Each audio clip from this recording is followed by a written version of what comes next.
Hello children, how are you all? In this session, we will discuss geography lesson poem from Honeydew.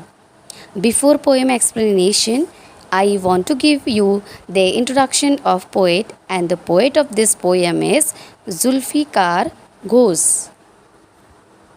This is the picture of Zulfikar Ghosh. Zulfikar Ghosh was a Pakistani American novelist, poet, and essayist born March 13, 1935, Sialkot, India, now which is in Pakistan.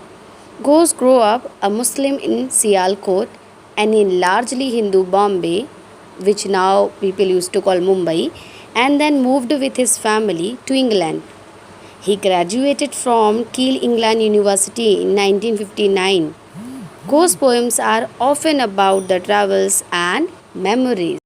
Zulfikar Ghosh जो थे वो एक Pakistani American novelist थे, poet थे और ऐसे साहित्यकार भी थे, जिनका जन्म 13 मार्च 1935 सियालकोट इंडिया में हुआ था। ये पार्टीशन होने से पहले। अब पार्टीशन होने के बाद वो सियालकोट कहाँ का है? पाकिस्तान का। घोष ग्रो अप मुस्लिम इन सियालकोट, मुस्लिम फैमिली में उनका जन्म हुआ था, मुस्लिम फैमिली में बड़े हुए एंड लार्जली हिंदू बॉम्बे मुंबई, और उसके बाद वो मुंबई चले गए एंड देन वहाँ से वो अपनी फैमिली के संग इंग्लैंड चले गए और वहाँ पर जाने के बाद उन्होंने अपना ग्रेजुएशन, अपनी कंप्लीट पढ़ाई जो है कील इंग्लैंड यूनिवर्सिटी से की। 1959 में ग्रेजुएट हुए।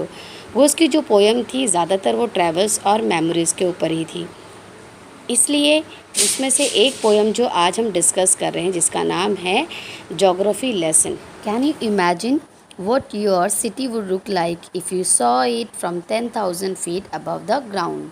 क्या आप इमेजिन कर सकते हैं कि आपकी सिटी कैसी लगेगी जब आप उससे करीबन 10,000 फीट की ऊंचाई से देखोगे?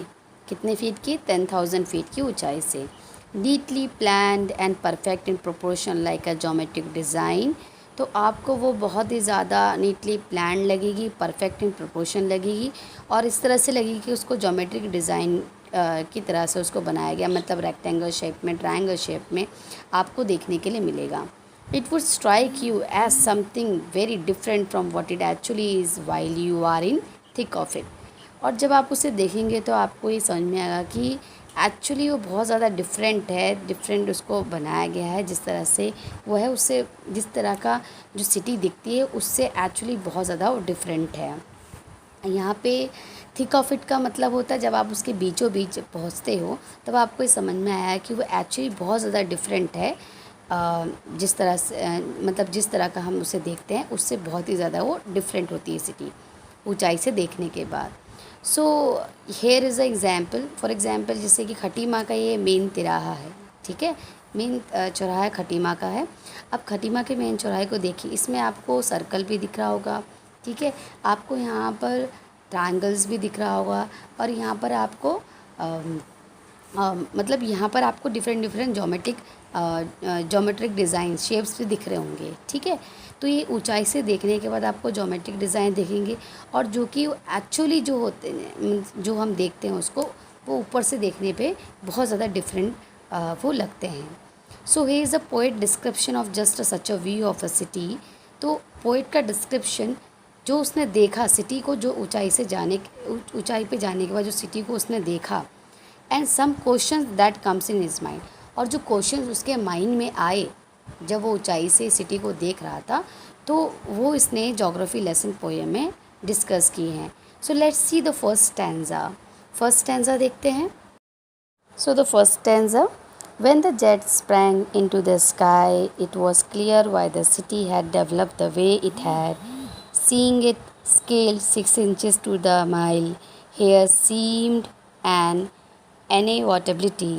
About what on ground had looked haphazard, unplanned and without style when the jet sprang into the sky. Means when the jet sprang into the sky, जब जो जेट है वो टेक्स ऑफ जो है स्काई की तरफ जो है वो क्लाइंब करता है, स्काई की तरफ जाता है। It was clear why the city had develop the way it had. So ऊंचाई से देखने के बाद ये क्लियर हो जाता है पोइट को कि Y the city had develop the way it had, means city को इस तरह से, उसका इस तरह से स्ट्रक्चर क्यों है।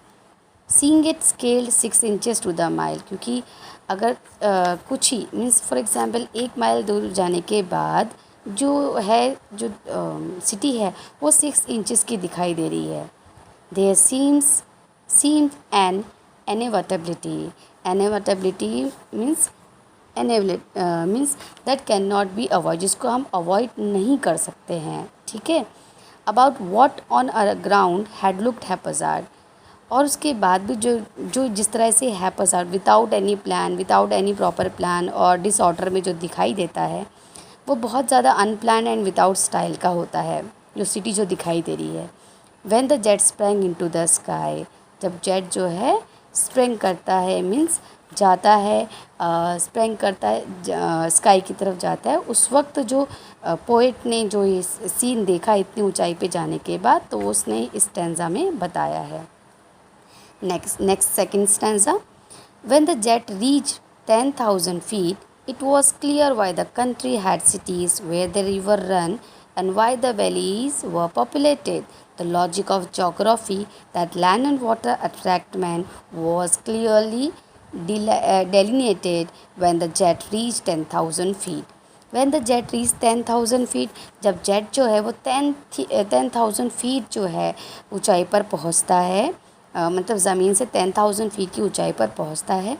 It was clear why the country, और वो अब इतनी दूर चला जाता है कि उसे कंट्री नज़र आने जाती है। तो वहाँ कंट्री से जो कंट्री में जो देखता है कि हेड सिटी जो सिटी है, तो पोइट देखता है वर द रिवर रन, कि जो रिवर्स हैं वो क्यों है, and why the valleys were populated, और वैली जो वो इतनी ज़्यादा पॉपुलेटेड क्यों है।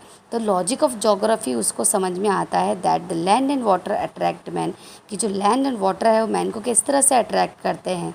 वाई क्लियरली डेलिनेटेड मीन्स ये सब क्लियरली जो ये पिक्चर है वो क्लियरली डेलिनेटेड मीन्स अभी जो है पूरी तरह से विजिबल है, पूरी तरह से शोन है, क्लियरली ये दिखाई देती है। When the jet reach 10,000 feet, जब जो जेट है वो 10,000 फीट की ऊंचाई पर पहुंचता है। अब यहाँ पे लैंड एंड वाटर का मीन्स ये जो बेसिक नेसेसिटी है, पानी की ज़रूरत जो है, लैंड एंड वाटर जो है मैन को जो अट्रैक्ट करती हैं, ठीक है, वो यहाँ पे पूरा क्लियर किया गया है। Third stanza, last stanza. When the jet rose 6 miles high, जब जेट जो है वह 6 माइल्स हाई पे जब पहुंचता है, it was clear the earth was round, तो ये क्लियर हो जाता है कि जो ये अर्थ है वो कैसा, उसका शेप क्या है, वो राउंड है, शेप में वो राउंड है। And that it had more sea than land, और इसमें उतनी ऊंचाई पे जाने के बाद ये हमको ये दिखाई देता है कि यहाँ पे जो it had more sea than land, ऊंचाई से देखने के बाद ये समझ में आता है कि पानी ज़्यादा है और जो ज़मीन है वो कम है। But it was difficult to understand, लेकिन ये बहुत ज़्यादा डिफ़िकल्ट हो जाता है समझने के लिए इतनी ऊंचाई से कवि के लिए। That the man on the earth found, जो मैन है, जो इंसान है ऑन द अर्थ में, found causes to hate each other, उनको ऐसे कैसे रीज़न मिल जाते हैं एक दूसरे से नफ़रत करने के लिए। To build wall across cities, cities में जो हैं ये जो कंट्रीज़ में जो हैं दीवारें क्यों बनाई गई हैं। एंड टू किल, और लोग एक दूसरे को क्यों मारते हैं। फ्रॉम दैट हाई, इतनी ऊंचाई से देखने के बाद, it was not clear why, फिर भी कभी कोई क्लियर नहीं हो पा रहा है कि लोग एक दूसरे से नफ़रत क्यों करते हैं, क्यों इतनी लंबी लंबी जो है दीवारें जो है बनी हुई हैं, और लोग एक दूसरे से इतनी नफ़रत क्यों करते हैं। ये ऊंचाई पे जाने के बाद भी पोइट को अभी तक क्लियर नहीं है।